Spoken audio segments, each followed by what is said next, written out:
বন্ধু, তুমি যদি কলকাতা পুলিশ কনস্টেবল এবং লেডি কনস্টেবলের যে ভ্যাকান্সি বার হয়েছিল, যার অনলাইন অ্যাপ্লিকেশন কমপ্লিট হয়েছে, তাতে তুমি যদি অনলাইন অ্যাপ্লিকেশন করে থাকো তো অবশ্যই তুমি ভিডিওটা শেষ পর্যন্ত দেখো। বন্ধুরা, এই মুহূর্তে সবথেকে বড় খবর, আজকেই তোমাদের অফিসিয়াল ওয়েবসাইটে ডাব্লিউবি পুলিশের তরফ থেকে কিন্তু একটি অ্যানাউন্সমেন্ট আপডেট করা হয়েছে। সেটি কিন্তু আমি তোমাদেরকে অফিসিয়াল ওয়েবসাইট থেকে সরাসরি শেয়ার করে দেবো। তো বন্ধুরা, তোমরা অনস্ক্রিন দেখতে পাচ্ছ আমি অফিসিয়াল ওয়েবসাইটে রয়েছি। এখানে যে তোমাদের আপডেটটি দেওয়া হয়েছে সেটি কিন্তু কলকাতা পুলিশ কনস্টেবল এবং লেডি কনস্টেবলের ওপরে কিন্তু এই আপডেটটা প্রকাশিত করা হয়েছে। তো এখানে বন্ধুরা তোমরা অনস্ক্রিন দেখতে পাচ্ছ আজকে তোমাদের 1 এপ্রিল 1/4/2024। এখানে দেখতে পাচ্ছ recruitment to the post of constable and lady constable in Kolkata police 2024। তো এই যে তোমরা দেখতে পাচ্ছ এই নোটিশটি কিন্তু তোমাদের বা এই লিঙ্কটি তোমাদের অ্যাক্টিভ করা হয়েছে। তো গেট ডিটেলসে যখনই আমি ক্লিক করব তখনই কিন্তু আমার কাছে আরও একটি পেজ খুলে চলে আসবে। তো বন্ধুরা, তোমরা অনস্ক্রিন দেখতে পাচ্ছ আরও একটি পেজ খুলে চলে এসছে।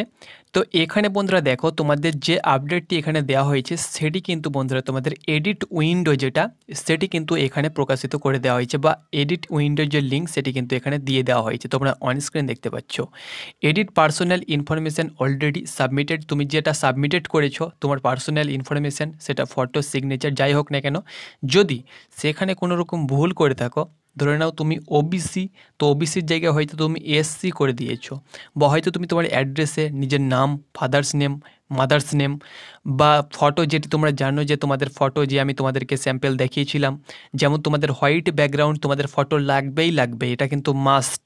আমি তোমাদেরকে অফিসিয়াল নোটিফিকেশানে কিন্তু তারা সরাসরি বলে দিয়েছে তোমাদের ফটোর কালারিং ফটো হবে, কিন্তু তার ব্যাকগ্রাউন্ড যেন হোয়াইট হয়ে থাকে।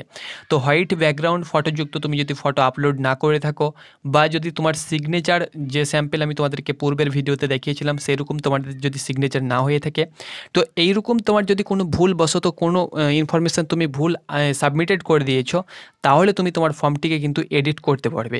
এই যে এডিট তোমাদের চালু হয়েছে, তোমরা জানো যে তোমাদের অ্যাপ্লিকেশান শেষ হয়েছে এবং অ্যাপ্লিকেশানের পরে পরেই কিন্তু তোমাদের এডিট উইন্ডো তোমাদের শুরু হয়ে যাবে। তো এডিট উইন্ডো কিন্তু তোমাদের শুরু হয়ে গিয়েছে। তোমরা কিন্তু এই এডিট উইন্ডো যেটা, সেটা কিন্তু তোমরা আজ থেকে করতে পারবে। তোমরা অনস্ক্রিন দেখতে পাচ্ছ তোমাদের লিঙ্ক কিন্তু অ্যাক্টিভ করে দেওয়া হয়েছে। তো এই লিঙ্কে তোমরা যখনই ক্লিক করবে তখনই কিন্তু তোমাদেরকে সরাসরি এডিট পেজে নিয়ে চলে যাবে।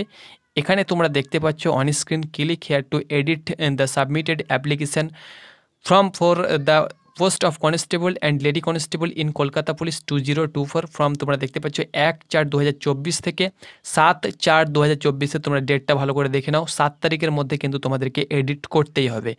যদি তুমি এডিট না করো তাহলে কিন্তু তুমি 7 তারিখের মধ্যে যদি এডিট না করো তাহলে কিন্তু তুমি আর এডিট করতে পারবে না। তো এটি তুমি ভালো করে এখানে দেখে নাও। তাছাড়াও এখানে তোমাদের অন্য আপডেট কিন্তু দেওয়া হয়েছে, সেটি আমি দেখছি না। তো এখানে দেখো এই লিঙ্কে যখনই তুমি ক্লিক করবে সরাসরি কিন্তু তোমাদেরকে একদম তোমাদের যে পেজ সেখানে কিন্তু সরাসরি নিয়ে চলে যাবে। এখানে তোমরা দেখতে পাচ্ছ তোমাদের চলে এসছে, এবং তুমি এখানে সরাসরি তোমার অ্যাপ্লিকেশান যে সিরিয়াল নাম্বার সেটি দিয়ে দেবে। সেটি দিয়েই তুমি যখনই সার্চ অপশানে তোমরা ক্লিক করবে তখনই কিন্তু তোমাদের কাছে আরও একটি পেজ খুলে চলে আসবে, এবং এখানে কিছু ইনফরমেশান তোমাদেরকে আরও দিতে হবে, যেমন তোমাদের ইন্টার মোবাইল নাম্বার, ডিওবি অর্থাৎ ডেট অফ বার্থ দেবে, এবং তোমার অ্যাপ্লিকেশান সিরিয়াল নাম্বার দিয়ে দেবে, এবং তোমরা সার্চ অপশানে ক্লিক করলেই তোমাদের কাছে কিন্তু তোমার অ্যাপ্লিকেশান পেজ চলে আসবে। সেখানে যেটি এডিট করা সেটি তুমি এডিট করবে। যদি তোমার ফটো চেঞ্জ করার ইচ্ছা থাকে তাহলে ফটো চেঞ্জ করে নেবে, এবং সেটাকে কিন্তু ফাইনাল সাবমিট করে দেবে। যদি এখানে কিন্তু নির্দিষ্ট কোনো আপডেট তোমাদের দেওয়া নেই, যদি তোমাদের কোনো চার্জ লাগে, আর নোটিফিকেশানে হয়তো তোমাদের চার্জের ব্যাপারে কিছু বলা হয়েছিল, যদি তোমাদের 20-30 টাকা চার্জ লাগে তাহলে চার্জ কিন্তু তোমাদেরকে দিতে হবে, আর চার্জ যদি না লাগে তাহলে কিন্তু তোমাদেরকে চার্জ দিতে হবে না। তবে এখন নোটিফিকেশান আমি তোমাদেরকে দেখাতে পারছি না। তো এটি ছিল আপডেট, যেটি তোমাদের অফিসিয়ালিভাবে তোমাদের আজকেই আপডেটটা দেওয়া হয়েছে। গুরুত্বপূর্ণ আপডেট। যদি কলকাতা পুলিশ কনস্টেবল তুমি প্রার্থী হয়ে থাকো একদম মিস করবে না। তোমার যদি ভুল অ্যাপ্লিকেশান হয়ে থাকে তাহলে অবশ্যই তুমি এই সুবর্ণ সুযোগে তুমি কিন্তু অ্যাপ্লিকেশানটাকে কারেকশান করে নিতে পারবে। ধন্যবাদ।